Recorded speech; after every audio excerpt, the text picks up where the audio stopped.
Welcome. It is the season. As always, I've never asked any of our viewers, all 6 of them, to vote for a specific candidate. We feel our role here is to introduce you to candidates and let you make your own decision, let you get to know them. Tonight, we're going to talk about an office that has a lot of influence in our life, but people just don't know about it. Patty, why don't we start with an introduction and tell us what you're running for? Sure, thank you very much, Al. It's great to be here. It's a pleasure coming down to Milford. I'm coming from Worcester, and yeah, a little bit about myself. I'm born and raised in Westminster, Massachusetts, part of North Worcester County. Say your name clearly for everybody. Sure, it's Padric Rafferty. A lot of people call me Patty, and if you're from Ireland, you'd call me Pork. So I got a couple different pronunciations. But I come from North Worcester County, grew up in Westminster. My family was originally from Worcester, but we migrated up to North Worcester County. My father was a correctional officer, worked in Gardner Prison, and he did that for 26 years. I graduated from Oakmont Regional High School, which is a regional school between Westminster and Ashburnham, about 150 kids. While I was in high school, my dad actually was diagnosed with terminal cancer. And Sorry. No, but I like to bring that up, 2 things. One thing, it's something that, at that moment, I really grew up, at 19 years old, it changes your life. You have a different outlook on life. But second, he also inspired me. When I sat in the wake line that night and had a lot of the individuals that come through the line and talking about what they did for him, my dad was a union steward. For the Mass Correction Officers Federated Union that's actually right here in Milford. Right across the street. Right across the street. The name sounds familiar. It is. This is probably the one Rafferty name in Milford, but it actually, following his death a year later, the union actually named the hall after my dad. Here in Milford. Yeah, right across the street. So it's called Rafferty Hall, right here on South Main Street in Milford. But I ended up, I graduated from high school, pursued college, went to Wentworth Institute of Technology. A little different route for someone running for a political office. I was going to say, for poli-sci, I wouldn't think Wentworth. Yeah, and I've gotten that a couple times. It's an engineering school. So I have a bachelor's in industrial design engineering. So a little different. But I think with that, I bring a uniqueness as well to not just the legal practice, but potentially the seat. I then, after I graduated college, I wanted to pursue law school. My only option was to go at night and work full-time to make ends meet. I did that. It was a tough 4 years, but I think going through that. How do you do that? I mean, getting through law school seems like a huge challenge just on its own. It is. How do you do that if you're working all day? What's great about the night program over at Suffolk is everybody's in the same boat. So everyone shows up, it's all business. And I'll be honest, I didn't have a family at that point. I do now. But I didn't have a son to take care of. I was with individuals that had 2 kids, was working full time, running the kids around at night or on the weekend to go to sports and activities like that. I commend them. I didn't have that. But with that, yeah, it's a heck of a journey to go, and it's 4 years, and I was fortunate to graduate, pass the bar the first time, and actually there's a program which is called a Master's in Taxation in Law. It's called an LLM.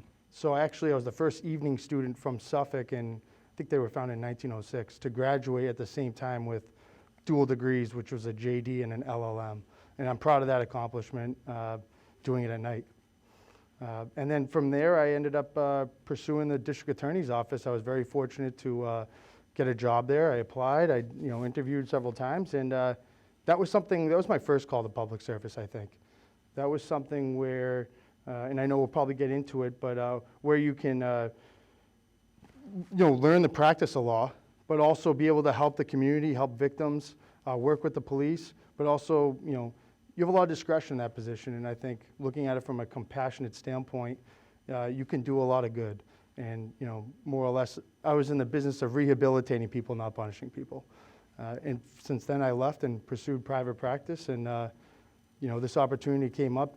Jen Casey held the seat for about 10 years. She was an advocate in there. And, she's a Republican, but I can say she worked well with the council. I've talked to several members sitting on the council. And they said she was the only Republican out of the 8, but she worked very hard and she worked well with us. And, she believed in what, her issues were and came in prepared every day. And, that's something at the end of the day people have to respect. And like I said, this position's now vacant. I thought this was a great opportunity to do. It's funny because when you think of a Massachusetts Republican or a Massachusetts Democrat, I've always said I have a hard time distinguishing between a conservative Massachusetts Democrat and a liberal Massachusetts Republican. I agree. It seems to work better here because that middle, we've got our far right and our far left, and both of them scare me equally. Yeah. But the ones in the middle, the Gens, there's a lot of people that way that seem to get over the blue or red. Yeah, no, I agree with you, Al. 54% of the county is registered independent. And when I say the county, I'll rephrase, the district. My district I'm running and pursuing the 7th district of Massachusetts. It's 54% of independents. And, I've had a lot of conversations running as a Democrat, and, there's a lot of fighting right now between, just political parties. And I think a lot of the counties I would call, quote unquote, the old school JFK style Democrat. And I've seen, in talking to a lot of people with those beliefs, they've transitioned as independents. And it's funny, I do agree with that statement that there's really not too much that really differs them. Now, pardon my ignorance, but I think there's a lot of people out there with the same. Till I met Jen Casey, I didn't know what a governor's council was. So why don't you start, Patty, by telling us, what is the governor's council? Sure. It's one of those things that falls down the bottom of the ballot. Given that it's such an enormity district, specifically this one, 65 towns, and it's a position that, I would say, quote unquote, not the sexy position, but there's a lot of more or less power or consequences that come from what I would do on the council, And what it boils down to is individuals have to go through a process for judgeships, clerkships, and there's an application process. And I'm not going to get too into that, but when they get to the point where it gets to the governor's desk, the governor and lieutenant governor can meet with them and nominate them for one of those positions. This governor's council is more or less a check on that power. What it does is allows 8 individuals across the state. Their districts are comprised of Senate districts and based off census. And those 8 individuals who are actually right now, because of the open vacancy, there's 7, but they're all Democrats. In this race, there's no Republican running. So I would assume that after this election cycle, there'll be 8 Democrats now. But it's a check on the power, and it's pretty much the final straw where they do the last venting of the process of whether that candidate should be approved or not approved. There's a hearing that takes place once a week for certain candidates. It's on Wednesday afternoons, and they do the final interview more or less by the 8 counselors. That individual who's up for nomination can bring witnesses, and after that, there's a review and vote, and you're told if you made it through the process or not. So, going through it with such a giant jurisdiction. If I was able to make it, there's no support staff or anything for this position. So, and it does, like I said, it's a small duty or responsibility on that council. And, a lot of people don't even know who their counselor is, quite frankly, across this county or the state. So, given what my vote means, it's something that people should pay attention to on the ballot. So now, there's a judgeship. Is a position open? Assuming I should come from the law profession to be qualified. Yeah. So I'm a lawyer. How do I even say, hey, by the way, I'd like to be considered to be a judge? Yeah, there's a formal application process. And once you go through the levels of interviews, there's some due diligence, there's a Corey or carry check performed by the state police. But once you get through those levels, then like I said, it makes it to the governor's desk. I can tell you, before I even decided to run for this position, I had a lot of conversations with individuals across the county that either applied or have thought about applying, or quite frankly, never even thought about applying. I think this position can be used not only to make sure we're getting the right judges on the bench, and even clerk magistrates, parole board members, and industrial accident board members. There's quite a few different positions, but I think it also, I want to be a leader, and I think this position can be a leader to advocate and encourage people to apply. Having those conversations across the county, there's a portion of people that don't even want to even try to apply or bother to apply, and they're somewhat frustrated by some of the process. But now, I'm a chemist by training. I Oh, wow. have no knowledge of the law. If I put my name in I want to be a judge. Obviously, I'm not qualified. How far do I get before somebody says, no? Yeah, I don't think it's going to be making it too far, quite frankly. That's what I'm saying. Yeah, I mean, I put my application into who? you would put the government has postings for certain positions. There's a formal application process, you send it, and then it's processed in the government internally. Then you go through the J&C committee, they do another level of venting. But I think right at the beginning is you as a chemist, which is quite impressive, may I say. No, but they would do the vetting at that level and immediately look at me and say, he has no law background at all. Yes, absolutely. That's exactly what happened. So I would get thrown out at the first level of vetting on a local level. Now, for that position as a judge. Now, for a clerk magistrate, there's no specific qualifications for that. So you don't need a law degree for the clerk to be a clerk magistrate. I can tell you the clerk magistrate who, unfortunately just passed away, I believe, last year, Clerk Magistrate Noonan in Worcester, he was there for about 42 years. Didn't have a law degree. He served in the Army, I believe. But like I said, he had a professional background in the criminal procedure and criminal world. So, listening to some of the stories, because I didn't really get to know Tom on a personal level, but he would help and coach a lot of the police officers, in regards to, writing a report and say, hey, listen, this isn't going to go anywhere. And kind of have a learning lesson and make it, a good learning experience where they're not walking away where they don't have any dignity anymore. Mr. Noonan had an ability to coach but more or less, like I said, be impartial at the same time. So there are some positions that don't, have requirements to just have That your law sounds degree. more like a general manager position. Yeah, the clerk of courts is, more or less the keeper of all the court files and court records. But they do have some ability to review warrants by the police before they can actually execute them.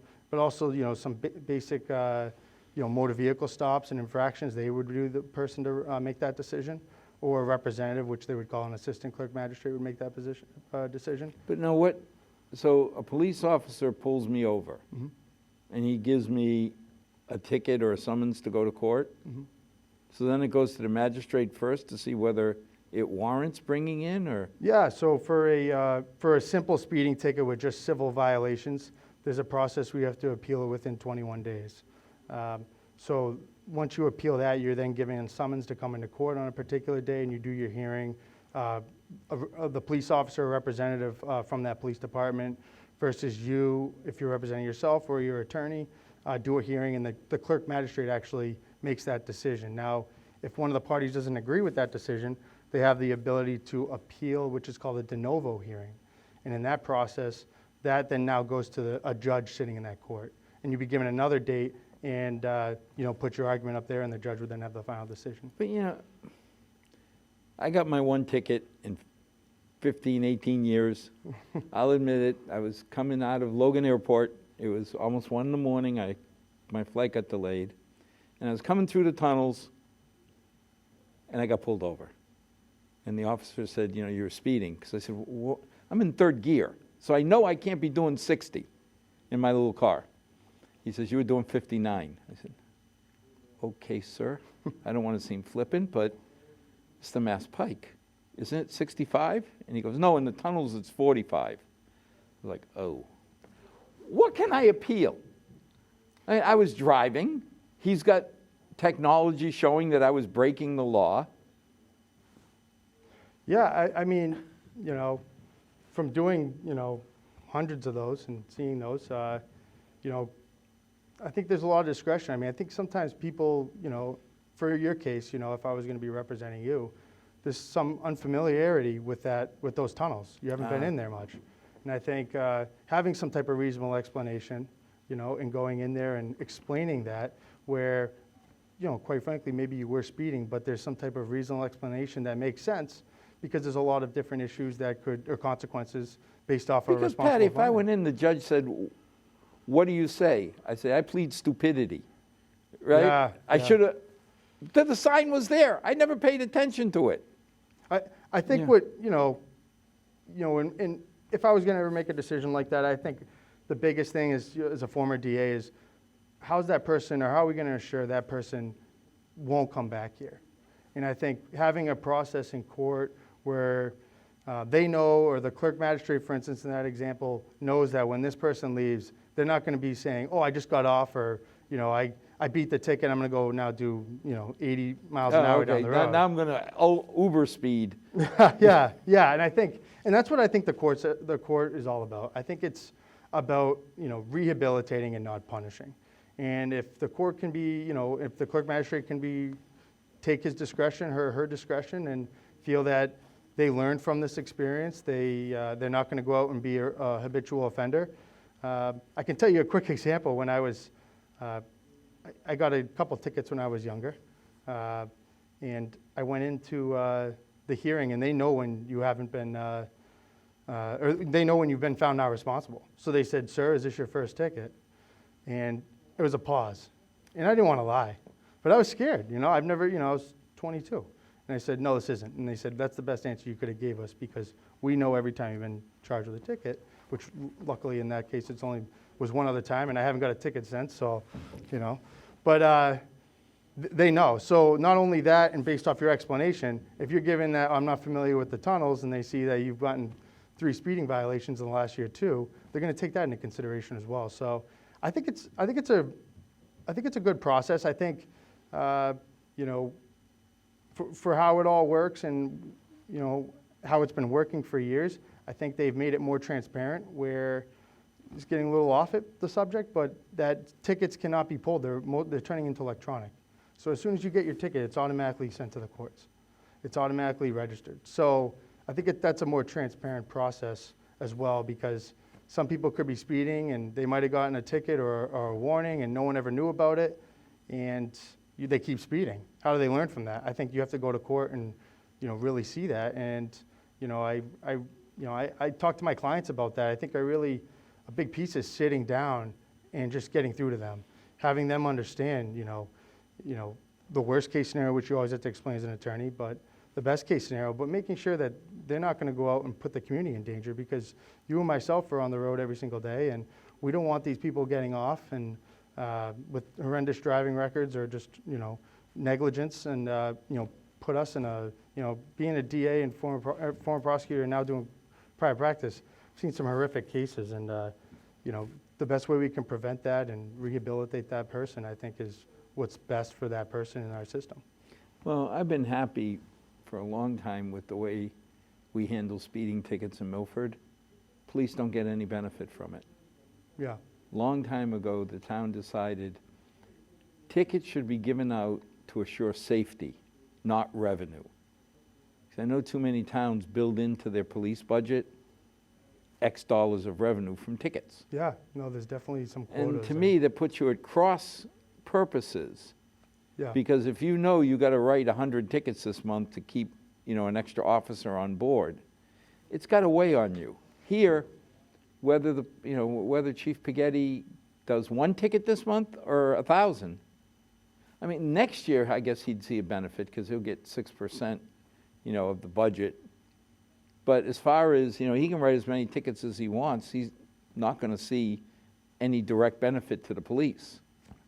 I like that process a lot. I think, you know, not only are the officers going to be doing their jobs and pulling people over that are actually speeding because there's no incentive, they're also not going to have that undue pressure, from the department itself. So, with what Milford's doing, I think that should be a model for a lot of the towns. And unfortunately, a lot of the towns look at tickets as a source of generating money for the town and department. Yeah, and that bothers me because, like you say, I want the police out there focusing on what matters. Yeah. Trying to catch me for doing 30 and a 25 doesn't seem to be, saving lives. Mm-hmm. Yeah. And we've been very fortunate because every night when I pick up, I'm one of the old timers who still gets 3 papers delivered to the house. The local, the state, the Globe, and the Times. So I get all 3 delivered to the house, and it's full of people protesting police. Yeah. Yeah, I mean, to tie it all back into this position, I was watching a hearing from the council just this year, and I believe it was the June 30th hearing. And the councilor, Terry Kennedy, who he's from Boston, he was asking a retired judge who was actually a witness for a potential nominating judge, I believe for the Superior Court, who was already a sitting district court judge. But this witness, who was another retired judge, was speaking on that, and actually was speaking on, pulling vehicles over. And they were saying about a motor vehicle infraction, if for instance, you or I pulled over a stop, on a stop sign, and there's the line on the ground, and we pulled over about 3 feet, the officer has discretion to either pull someone over or not. And it was an interesting argument or interesting line of questioning by Mr. Kennedy, asking about, well, what happens if the car was filled with 4 white males or females mixed versus 4 minorities? Now, would that individual essentially be pulled over in that situation? That's where we have to really look at, some of these, issues that we have in our court system, because this, depending on who the person is or, their racial background, because they stop and pull over that line for 3 feet, that might actually determine and be the determinant factor whether that person can be pulled over based off their race or something like that. And that's the type of issues, and not to really jump around, but looking at some of the breaking and enterings that might be happening in Worcester opposed to a town in North Adams. Are those sentences, or are those proposed sentences by the DA or by even what the judge is willing to accept, are those the same if it's happening in Worcester or North Adams? Or is that North Adams, or that if a judge was from North Adams and then he's coming into Worcester, is he being impartial, or is he being consistent with sentencings that might be happening in North Adams, if that makes any sense? Yeah. So I think it's an interesting argument where you have to be able to, these candidates, I would want to, asking questions, is be able to remove their subconscious maybe tendencies, because that's what they need to do on the bench. They need to make sure that they're applying the law, the sentence in the same manner, whether this person's from North Adams or this person's from Worcester, but at the same time, maybe this judge is from the city and saw a lot of breaking and enterings, or came from North Adams and never saw them, and are they being fair? So there's a lot of, variables to really look at and explore. That's hard to accept. Yeah. We have a very good friend, my inherited son from Holy Cross, who one day his car had to go to the shop. And he said, I'm going to go rent a car. I said, well, take Emily's, my youngest daughter's. And he says, are you sure? I said, yeah, what's the hesitation? He goes, DWB. And I had no clue what language he was speaking. When he said driving while black, he goes, Mr. C, I'm going to be in a little Lexus with the plates called Emily. I'm going to get a lot more attention. And I didn't believe it. But, you got to believe some of the stuff that you're hearing about, as you say, the bias that carry over. Yeah. I mean, I can't tell you right now. I have about, just personally, 70 criminal cases, which is a pretty heavy caseload for a defense attorney. Usually, if you're a public defender for the CPCS office, it's about 40 to 50 cases they carry. So, but I do have some staff that helps us. But I couldn't tell you the percentage, but I do represent a lot of individuals that are, minority, and they've run into those issues. And I've had those conversations. And just even to touch on that, we've had conversations where if we were going to go to trial, would you get a fair shake by the jury? The complexion of what the jury is going to be made up of, especially, I have cases out in East Brookfield, predominantly white area, and, what type of jurors are we looking at if you're a young African or African-American male? And it's a reality that needs to be fixed, but it's a reality that's still in our courts. And I want to do what I can, if elected to the Governor's Council, to try to fix that. And see, Patty, it's something that I could never really understand. I can read about it. I can believe that. I hope I can judge a man by, or a woman, a person, by who they are, not what they are. But somebody who goes through that their entire life has a different perspective. Yeah, I can't imagine it, because I'm not going to try to say I get it or I Yeah. understand. I'm always the first person to not even go down that road, even with just simple things. I think everyone walks in their own shoes. Everyone's got a different perspective, and I guess I'm maybe the odd person that always says I'm not going to, I don't understand. So I'm very careful with using those words. But yeah, it's something that's been around for years. I think it's obviously on the forefront of everyone's mind right now. And like I said, we need to continuing to fix this. But see, we had a Black Lives Matter rally or parade, whatever you want to call it, as people walked from one end of Milford to the other. That demonstration was something that an old man like me could feel good about, because people had an opinion, they aggregated, they marched, they showed people their opinion, and when it was over, it was over. Yeah. To me, that kept the focus. And we haven't seen it in Milford, at least I haven't. And I'm not saying it's not there.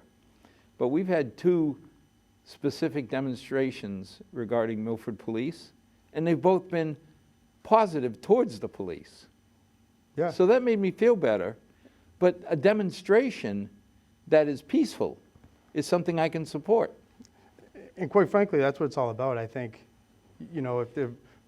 if violence turns into it, or vandalism and destruction of property, you lose your message. It doesn't matter what you're rioting, protesting, or trying to push an issue on the community itself. I think it's important that you do it in a methodical, respectful way. And quite frankly, looking across the county, there's been a lot of different demonstrations.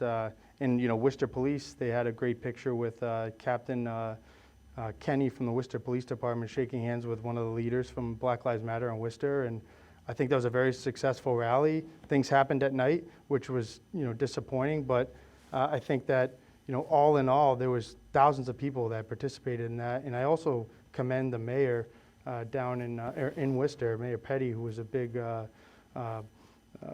proponent for trying to get the Black Lives Matter placed on Martin Luther King Boulevard right outside the DCU Center. So I think there's some great leaders in Worcester that are taking the initiative to push this issue, and there's another individual, Louis Ojeda Jr. and Woodrow Adams in Worcester, 508 Forever Young, that deal with a lot of trying to help the minority community in Worcester that are underprivileged. And there's a Coaching for Change where they want to bring the police department and the community to the table and talk about this.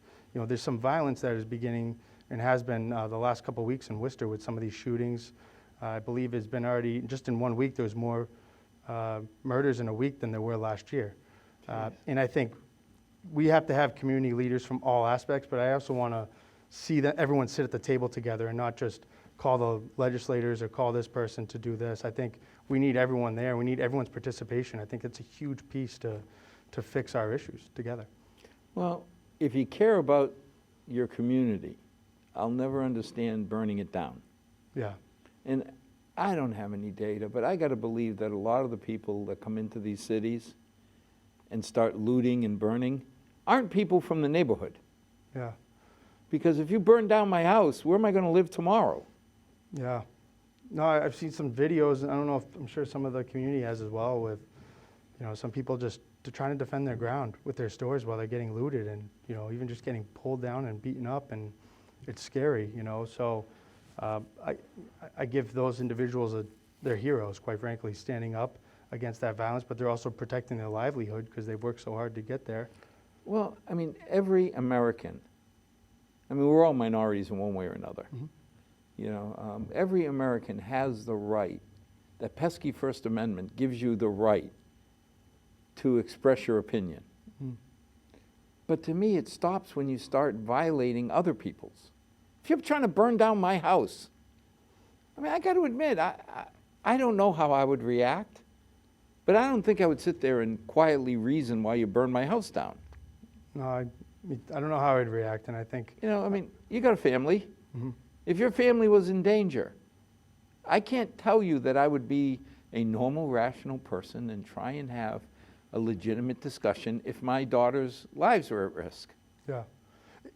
And I'll say this, to just counter that, if I was in a vehicle and I saw my minority friend, doesn't matter, someone get pulled out and, be, beaten or hurt or just taken advantage of, maybe that would spike an anger in me as well, So, looking at it, I think when all in all, if people can, take a breather, I'm Irish, right? So I got, I don't have an Irish temper or anything, but, you get the blood going, I'm a regular guy. So sometimes you just take a breather, you look at it, you come from more of a common sense approach. I think, at the end of the day, you need to approach it like that and do it peacefully because you don't want to hurt your message all on. But see, I get a kick out of it because you say you're Irish. I Little say bit. I'm Portuguese. Yep. Could you live in Ireland? I don't know. I've never been. So I don't know how I would live in Portugal. Yeah. My family came from Portugal. Yeah. In 1941, my parents came here. I was born here in Milford. And 64 years later, I've run away. I did what every Milford kid does. Run away. I want to get to see the world. So we moved to Worcester to go to Holy Cross, then down to D.C., then to Paris. But then when it came down to it, that gravitational pull brought me back here to my roots. Yeah. And is it perfect? No. But it's as close as I'll find. I'll say this about Milford. The more and more I come here, I love it. And I think I was here not only for the town elections with the selectmen and other positions, but the town meeting. And Milford's by far blown me away from the 65 towns I visited for the participation, enthusiasm, and care that the community itself has to their town and how it's run.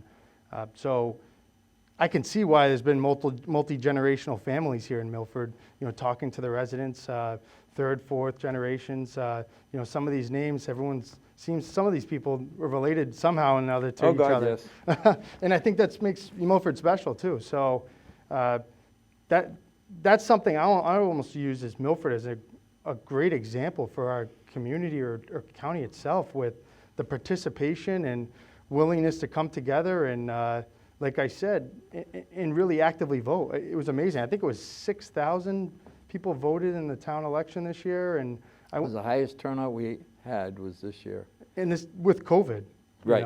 It's But it's funny because my daughter, I always joke and say, "You're now a true Milfordian." And she goes, "Yeah, I was born here." I said, "No, dear. You're third generation and you live within 2 miles of your mother." You got to have both pieces. You got to be third or fourth generation Milford, and you got to live within 2 miles of your mother. Then you're a true Milfordian. yeah. But as silly as it sounds, there's a love for this town, and we probably are biased. You grew up. It was Irish, Italian, and Portuguese, and we were all together. Mhm. Where I lived in the Heights, we always laugh and say we were too busy living diversity to try and figure out what it was. The only thing we had to make sure is if I heard a joke, boy, I'm running and getting it switched to Irish or Italian before they tell me the same joke about the Portuguese. Yeah, no, I mean, it's a wonderful community. I love coming here, and it's I unfortunately, with all the events canceled with COVID, I think the Portuguese festival would be coming up. Would it be this week? Last weekend. Last weekend. 2 weeks ago, yeah. Yeah, and I plan to visit that. Whatever happens with this campaign, to begin with. But, what's also been great about Milford is when I've, spent 8 hours on election day just walking around Milford and talking to voters, and, my election wasn't that day, and people still gave me the time to talk to me and be accepting. And, I had conversations up to an hour with some of the individuals, and I can't say I've done that with any other communities, So Milford's special, and I think, hopefully the next generation will continue to So carry now, how Patty, great- you got 65 towns. Yeah, yeah. I mean, there's 330 towns, cities, entities in Massachusetts. And you divide that up by 8. Yes, yeah. I mean, obviously, somebody who has Boston has a few more people than Western Mass. They have smaller districts per se, but they try to match the population-wise, I've been telling everyone, I picked a heck of a time to be a candidate in a 65-town race. You can't get out and see anybody. No, and when I announced, it was in February. So COVID was on the horizon. Obviously, no one knew what would be shut down or the impacts and things like that. And I think what's been good about that is I haven't had anything to compare this campaign to another campaign. So I don't have any habits or certain things I felt I did really good last time. I'm a first-time candidate, and I think that's important for this position too. Just being a politician for this seat, it doesn't work. So now, how many candidates, or what do you call judge to be? Is it a judicial candidate or How many potential nominations? potential nominees? Yeah. Typical year, how many potential nominees would you have to vet?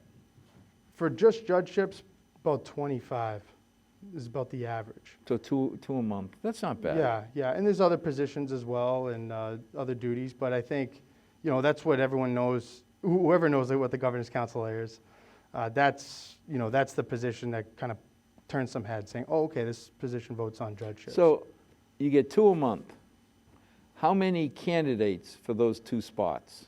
Well, so they'll be nominated by the governor. So the governor will put up a nomination for a certain, seat or, position, and then we do the final, like I said, interview or review together, and then we take a vote whether that person's, they want to. So you're doing it after the governor has nominated? Yeah, so it's a check on the governor's power. So in regards to the application process, we don't participate in any of that if I was elected.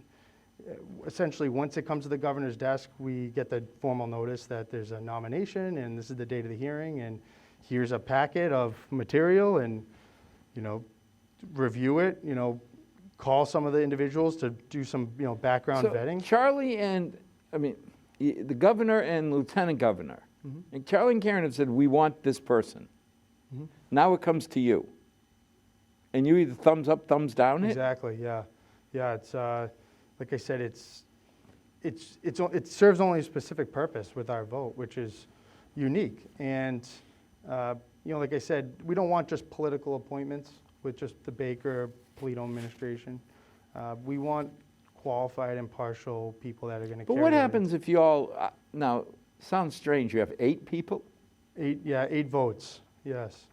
What happens if it goes 4-4? I know. So it would be the lieutenant governor would have the deciding vote. The governor and lieutenant governor would come in. The lieutenant governor then's given the But wait a gavel. minute. And Let's see, Charlie and Karen put up Jane or Joe Smith. You all break 4-4. Karen, who put up Jane or Joe Smith, cast the deciding vote. essentially. Is there any question which way that vote's I know. going? Yeah, I think you or me, and I'm sure the community could probably figure out what they're going to vote for. However, with this process, there's 8 individuals. There's actually 8 Democrats. That's obviously a Republican regime. But, some of these positions, I will say, isn't just based off party affiliation. For instance, probate court. I've been in there. I've done divorces. I've done child custody. Doesn't matter if you're a Democrat. Doesn't matter if you're a Republican. Quite frankly, you want to make sure that the person who's nominated or gets through the nomination process is going to do the right thing from the bench, is going to look at all the aspects of the case, is going to be impartial. Some of the frustrations I've heard from probate court is some of the attorneys saying, whoever knows the attorney best can, get a leg up. And, Seriously? yeah, and I'll be honest, I'm not the one advocating for that. Or saying that out loud, like from my personal experience. But I was the young guy going into probate court, and there's people that go back with some of these judges when they started, at 25, 30 years old. So, 30 years later, unfortunately, that's part of the probate. Probate doesn't have a jury selection. So if there's a trial that goes down to it, it's going to be the judge who's the sole factor. And we want to make sure, I think there's some great candidates and great judges sitting in Worcester. So like I said, I don't see it on a personal level much. But just having conversations with people, they find that. And like I said, I really don't want that to exist. I think everyone doesn't want that to exist. But, there's no perfect system, but I want to do as best I can, especially being from Worcester County, to get the right candidates on the bench. And I think it's important that the candidate in this race has experience. And that's what I'm pushing. I've been really pushing my campaign as the only person who's been in the courtroom. I've done over 100 trials to verdict. I've managed over 1,500 cases between my experience in the DA's office and private practice. I've been in district court, superior court, juvenile court, probate court, I'm wearing all types of hats, prosecutor, defense attorney, but also the, like I said, divorces, child custody, representing males, females, the person who filed, the person who's the defendant in the divorce. We just want to make sure, for this position is these people are going to be fair and impartial. Now, I got to ask you, did you annoy somebody? I mean, most people carry 50. You're carrying 50% more than that. Yeah. How did you get in to carry 75 cases? Is that you're the young guy? They don't like you? I mean... So, no, actually, I'm a private attorney, so I'm fortunate to be hired for 70 cases. They're all privately. But I'll tell you that at least 10, probably 15 are pro bono. So that's, I built my caseload up to not just inflate numbers, but also to help people. And I actually, believe it or not, I closed out 6 cases 2 weeks ago, and not one of them was for hire. It was all pro bono. And that's something I pride myself in, and I think we've... But Patty, I'm confused. I mean, all the TV shows say if you cannot afford a lawyer, one will be appointed for you. Sure. So why isn't the state paying? Why do you have to do pro bono? No, this is something I've done. So members of the community that need help, or, I've gone down and volunteered at St. John's Food Kitchen, where a lot of people may not, So they'll call the office and say, I need help with this. Sometimes they have to go in and represent themselves. Some of them very minor criminal cases, for instance, that don't offer jail time, right? The judge can say you can either represent yourself or hire an attorney. That one's not going to be appointed to you, because I find that your sentence isn't going to procure any type of jail time. It's only going to be a fine. So, and then there's also cases, I'm a Rafferty, I got a big family. I can't represent my family, but we just know a lot of people. And I think it's a great opportunity to help people, because I want to build my reputation, not just being the person who cash checks, the guy who's out there helping with the community and wants to make a difference in the community. And I take a lot of pride in all the work. So you're taking on the extra caseload to help? Yeah, yeah. My fiance's, some nights when I'm working late, it's not the best, but she understands, and I can't get a better person in my corner to be there with me. So, and like I said, I think it builds up your reputation, because that's all you have as an attorney, is your reputation. And I think that's something very important. More importantly, I mean, I've been married just short of 100 years. All kidding aside, we're coming on 40 years together. I don't know why she married as far down as she did, but I know I married up, because my whole life I've worked too long, I've worked too hard, I've done all this, and I mean, you get the occasional growl, but she's been so supportive. And without her, I mean, we spent 4 years together running around Middle East, Africa, Soviet Union, Eastern Europe, Southern Europe, together, working for an instrument company. And I mean, I got an opportunity to go and get a new position, and she didn't even blink. So if you've got somebody, that supports you like my darling bride supports me, hold on. Yeah, and she's been an angel, and I think she comes from like a working class, she got her first job at 13, waiting tables. She was working the diner in the morning, getting her second job at night at a steakhouse, and appreciating and understanding, building that up. And like I said, I have a similar story when it just comes to, I got my first job at 14. I had to bike 2 miles, or actually 2.5 miles, uphill. I want to say both ways, but it kind of went uphill and then downhill. But I think that builds your work ethic, and it builds who you are. Everyone calls me Project Patty. I always got some type of thing keeping me busy.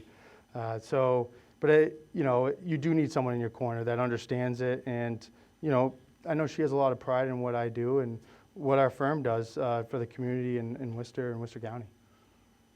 So now, I always admire people who put in time, because obviously you could do a lot better financially going into Boston, being a lawyer at a big firm. Why'd you choose this? I think it boils down to is my passion I had from the conversations, even with my dad, or what he did in helping people. And I'm fortunate to have the endorsement by a number of unions. And I think Judge Medell's phenomenal judge in Worcester. He says, Patty, you're the blue collar guy who wears the white collar shirt. And he goes, you talk to the jury like you're one of them. And people appreciate that. They appreciate saying, hey, that could be me in the suit, and that's how I pride myself. I'm no one important, I'm no one special. Win or lose this campaign, I'm just Paddy Rafferty. I'm a normal guy. And, all I can do is try to do my best for everyone and work hard. And I think you can gain a lot of respect from the community or your fellow legal peers from that type of work ethic and willingness to go the extra mile for that person. And that's why when I saw this seat, and it's an opportunity to, like I said, make sure these judges that are potentially coming into Worcester County are properly vetted and we're getting the right people. I'm still a special prosecutor. So I can say I'm not on one side of the court. I'm not looking for defense attorneys to become judges or prosecutors to become judges. I'm a special prosecutor still. I do defense work. So I think I have a healthy balance as well to make sure that we're getting judges that see both sides and understand both sides. But aren't you risking your livelihood? I mean, a judge candidate comes up, and he comes before the 8 of us, and I'm one of them that says, no, but he gets through. They probably don't forget that you voted against them. No, and I'm sure that's come up from the council. I mean, that's a scary movie to me. I think that, like anything, right? So when you have a disagreement with somebody and they can have some type of reasonable explanation of why they did that, and it makes sense, I think people respect that at the end of the day. Now, if someone's shooting down a vote because of a political affiliation, quite frankly, well, or something that, is not reasonable grounds. If you're using your vote in a less than proper manner, frankly, Scarlett, don't care that you pay the price. Yeah. Because you should be putting your own feelings aside. Yeah. Yeah. No, if I was to look at you and say, what are the 3 biggest elements you look for you to support somebody to be a judge? I think the first side, just not trying to pull my background is, but understanding both sides. I think being a former prosecutor and having some defense experience, I didn't know what it was like. I thought I did when I was a prosecutor, knowing what this client might be going through, the defendant might be going through. I thought I had a really good grasp as a prosecutor. I really looked at each case with compassion, but you really don't understand, and that's where we're going back to where I'm always careful about saying I understand that situation until you've actually represented somebody whose job's on the line, their liberty's on the line, their child custody's on the line. And not only what the judgment or decision that can be made in court, but then also the consequences from that decision or the other factors stemming from them being in court. I tell people when I went into the private practice, I turned part psychologist because, I've had a lot of conversations with people, not just about their, rights in court and what I'm, really technically hired to do. Like I said, my fiance tells me sometimes get off the phone, but I want to make sure that this person's, when they walk away, they say, this guy looked out for me. This guy had the right intentions, and he was willing to take the time to talk to me, maybe about my kids, maybe about something like that. I think it's just important for people that they want to be heard. And I want, going back to your question, I think having the background of both sides is very important for that. I think also making sure each individual in the case is heard and they walk out. You know, as a former prosecutor, I've dealt with witnesses, victims, police departments, even pro se defendants, right? And we're about to go in front of the judge, and I have an idea of what the judge could rule on based off, you know, being in front of that person a number of times, or the type of case and the factors. And sometimes I know, you know, when I was about to go into that argument, it was going to be an uphill argument. And, you know, I try to prepare the victim for that, right? Or going to trial, of having to, you know, testify against the defendant. And, you know, so maybe the case didn't go in their favor. Maybe as a prosecutor, we didn't have all the evidence and the case ruled against us. But I think it's a couple judges that I really want to use, you know, without saying their name, use as models for the Worcester County, because they make sure whoever walks out of the courtroom in whatever capacity they are, they had their day in court and they begin to restore faith in our system. You know, victims that maybe have lost the trial or lost they maybe got crossed up and, you know, felt like, oh, this is a big waste of time. There's some judges that, you know, before they enter the verdict, they acknowledge that victim. And I think it's so important, because that victim's not getting paid to come in. They're maybe losing a day's worth of work in a lot of circumstances. They had to get, you know, arrangements for their children. Well, we've been lucky here in Milford. I mean, you look back, and when you said that Judge Calagione is getting ready to retire, it was like, I'm just getting used to Frank Larkin getting ready to retire. Like, yeah. You know, when you think of Frank in Virginia, or Francis Larkin, Judge Francis Larkin, but Frank and Virginia have been part of our community. And, you know, if there was a criticism that I've heard about Judge Larkin. Can I say it? I talked to Judge Larkin this year, and he said, oh, everyone knew me as Let Him Go Larkin. I don't know if that was, I didn't want to steer your thunder on that. No, but that's, you know, you sit there and say he was too lenient. Well, to a degree, I'd rather have you be a little lenient than crucify somebody all the time. No, and I agree. And I mean, Judge Larkin, phenomenal legal mind. He's done so much for this community. Unfortunately, he was already retired before I was able to get sworn into the bar, and I've been in front of Judge Calagione, who's carried, you know, a lot of the great things Judge Larkin did for the town of Milford. But I think when you look at it, you know, I keep saying it's all about rehabilitation, not punishment. Right. And, you know, you want to make sure that this person, when they walk out with their dignity, but they walk out with some type of system of support to either get them back on the right road, offer them some type of protection from that person.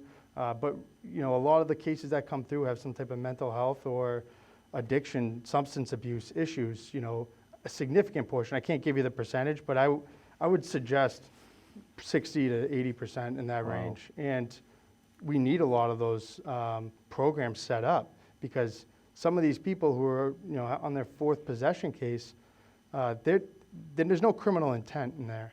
It's this disease has taken over their mind, and we want to make sure we have judges that are compassionate to that and want to be there and support. Well, you know, and again, you see somebody like Judge Larkin, and when my youngest wanted to go to Holy Cross, now he's a big Holy Cross boy. He did have something to do with that other Jesuit school, but we forgive him for that. He took the time to walk her through. When we go up to the football games, and you have to be loyal if you're rooting for Holy Cross football.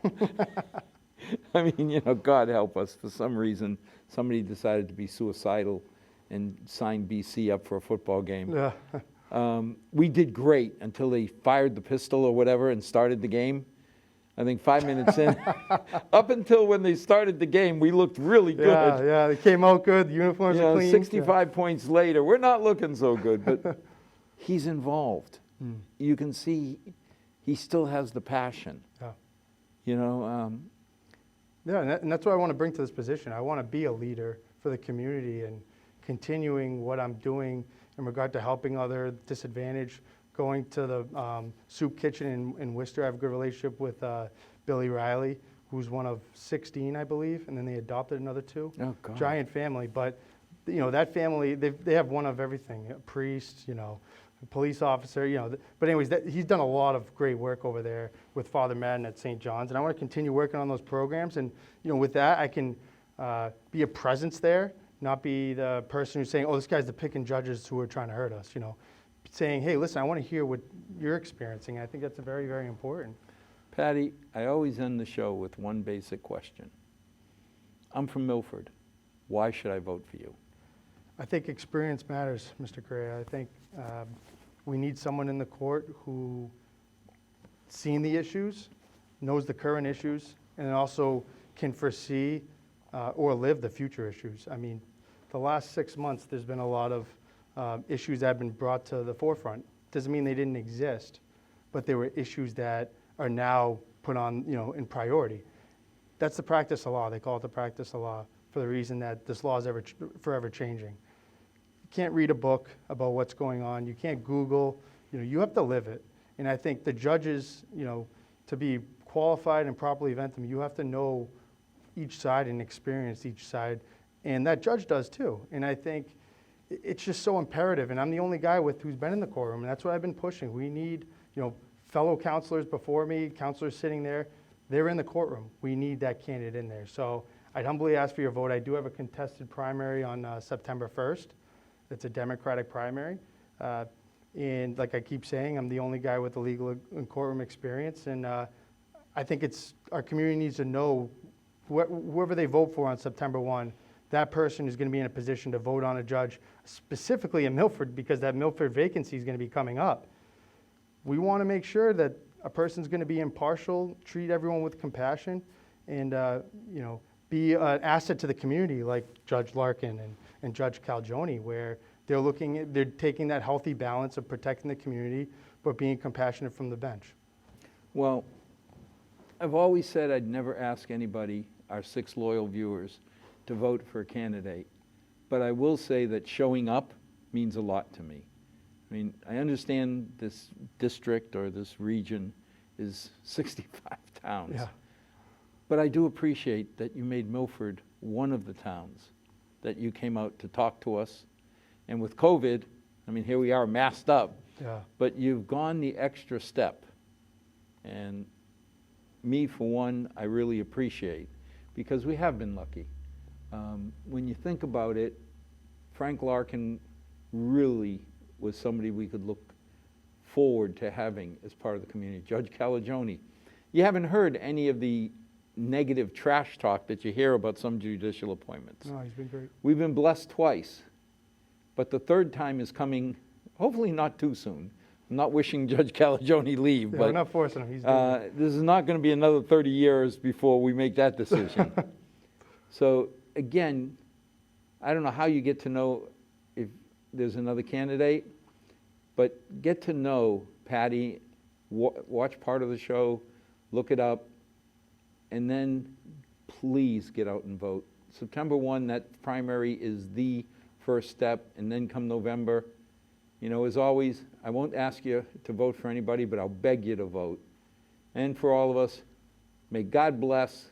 May tomorrow be a better day than today. Thanks for coming to Milford. Thank you so much for having me. It was a pleasure.